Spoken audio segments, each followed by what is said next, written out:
HSR UK, if I can just explain, it's a group of 11 cities, including my own city of Cardiff, and together we are supporting a lobbying campaign to secure the UK government's commitment to developing a comprehensive UK-wide high-speed rail network. Such a network, we believe, should link to each of the centres of economic activity within the UK and connect with the high-speed rail network that is already in existence within Europe. Now, today, I'll slightly outline the case for high-speed rail services in the UK and also the importance of developing a high-speed rail network which is truly nationwide. The pressing need to reduce our carbon footprint is certainly very much high on the UK agenda, and high-speed rail has a key role to play in protecting our environment and supporting the government's bid to reduce carbon emissions by 80% by 2050. Over 22 million domestic air trips are made every year in the UK. Now, experience overseas has shown that when high-speed rail links are available and they can make journeys possible in less than 3 hours, railways then tend to capture 50 to 60% of the market share from domestic airlines. Now, in a country the size of the UK, a high-speed rail network would ensure that no two major cities are more than 3 hours apart. The environmental savings, therefore, of high-speed rail become clear when we compare the average per passenger CO2 emissions of planes with emissions from high-speed trains. A short-haul plane journey emits 120 grams of CO2 per passenger kilometre, and that compares to just 30 grams for high-speed rail. And as high-speed trains are powered by electricity, their carbon efficiency will be able to improve over time as the UK progressively decarbonises its energy supply.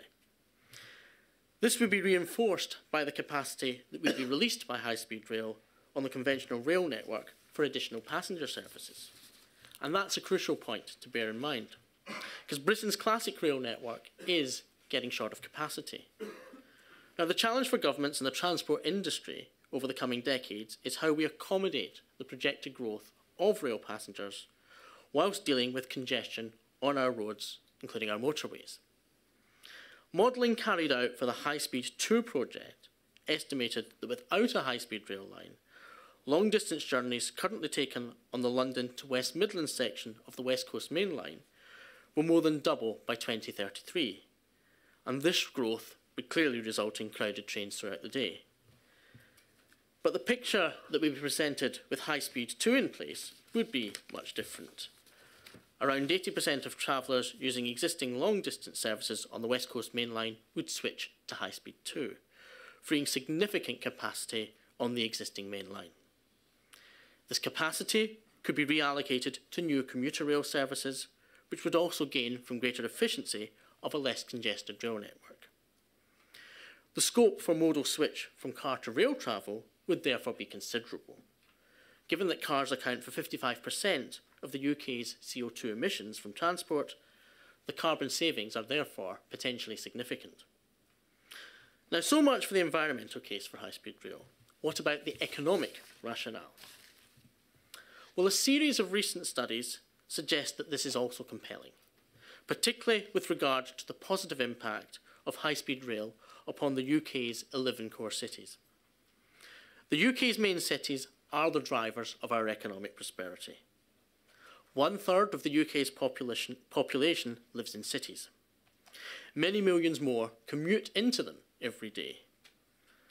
London and the cities that have combined to form HSR UK collectively generate 55% of our national wealth.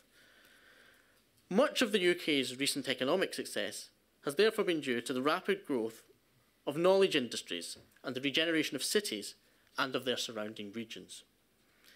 There is now wide evidence indicating that the most successful cities and regions are ones which can support a diversified economy and also a vibrant knowledge sector. And studies such as the 2006 Eddington Review have indicated that good transport connectivity is an essential ingredient of success. The growth of the knowledge sector depends upon a highly mobile workforce, access to large potential business markets, and an interconnectivity that allows businesses to collaborate, innovate, and increase productivity and competitiveness. So HSR UK believes that a comprehensive national network of high-speed rail services is essential to meet those requirements. Currently, as you're possibly aware, there are only 70 miles of high-speed rail line in the UK, and in contrast, Germany, France, Belgium, Spain, Italy, and the Netherlands have well-established high-speed rail networks, totalling 3,500 miles.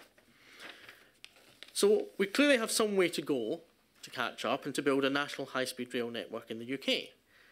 But the good news, I think, is that the national debate is now very much moving in the right direction.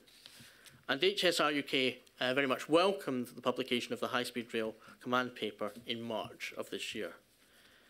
The paper sets out proposals for the high-speed rail line between London and Birmingham, with connections to cities in the north of England and a link to Heathrow as well.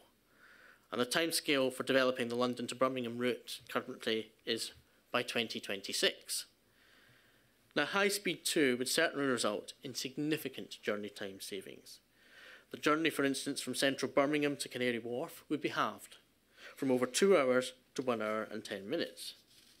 And the journey from Birmingham to Heathrow via the Crossrail interchange would be cut to under an hour.